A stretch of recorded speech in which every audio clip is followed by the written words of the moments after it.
हाय, मेरा नाम एसपी है और मैं पिछले 7 सालों से चंडीगढ़ में रह रहा हूँ। और आजकल इलेक्शंस का दौर चल रहा है, काफ़ी लोग इलेक्शंस के बारे में बात भी कर रहे हैं। एक सही पाथ नहीं मिल रहा।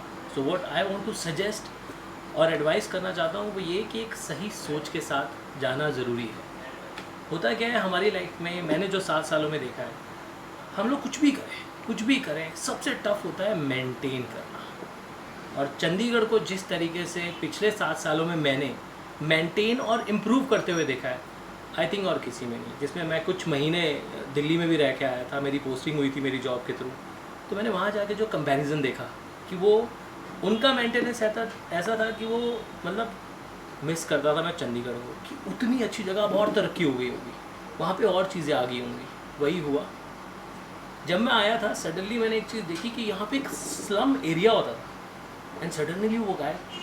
और पता लगा इतने पीसफुली उस चीज़ को मेंटेन किया गया, उसको हटाया गया। Hats off. वैसे 7 साल पहले भी मैंने चंडीगढ़ का बहुत नाम सुना था। जब भी बात होती थी हेल्थ की तो पीजीआई यहाँ था, तो सोचा जाता था कि वो सर्विसेज शायद जलंधर ना मिल पाए, चंडीगढ़ एक रहने लायक जगह है। फिर मैं शिफ्ट हुआ यहाँ पे तो मैंने रियलाइज़ किया सिर्फ पीजीआई नहीं, और भी बहुत सारे ऐसे हॉस्पिटल्स हैं, हेल्थ सर्विसेज हैं जो आपको इस जगह से जोड़ती हैं। आई थिंक चंडीगढ़ को जिस तरीके से मेंटेन किया गया है, इट्स लाइक मैग्नेट, वो आपको मतलब खींच के रखता है। और यही चीज़ मुझे दिल्ली से खींच के फिर चंडीगढ़ लेके आई। और ये सारा का सारा क्रेडिट जो एडमिनिस्ट्रेशन यहाँ चल रही है मैं उसको देना चाहता हूँ।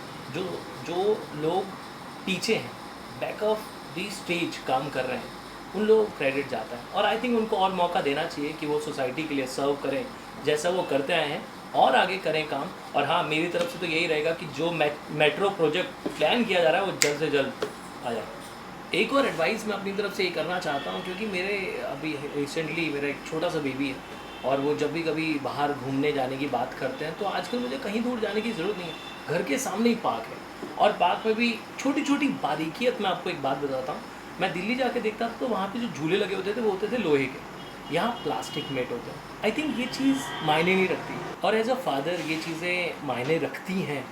और इतनी अच्छी तरीके से उनको मेंटेन किया गया है। और हर सोसाइटी में, हर सेक्टर में, हर जगह देखो आपको एक ग्रीन बेल्ट जिसको कहते हैं वो हमें मिली है, और उसको ऐसे मेंटेन किया। मैं फिर बात कर रहा हूँ कि आज से 10 साल पहले, 20 साल पहले भी पार्क थे, पर उनको मेंटेन करना और उनको बनाए रखना बढ़िया तरीके से जिन्होंने किया उनको क्रेडिट तो मिलना चाहिए। वैसे किसी भी सिटी को बनाए रखना, मेंटेन करना, इसके लिए बैकबोन जो होती है वो होती है फाइनेंसेस, बजट।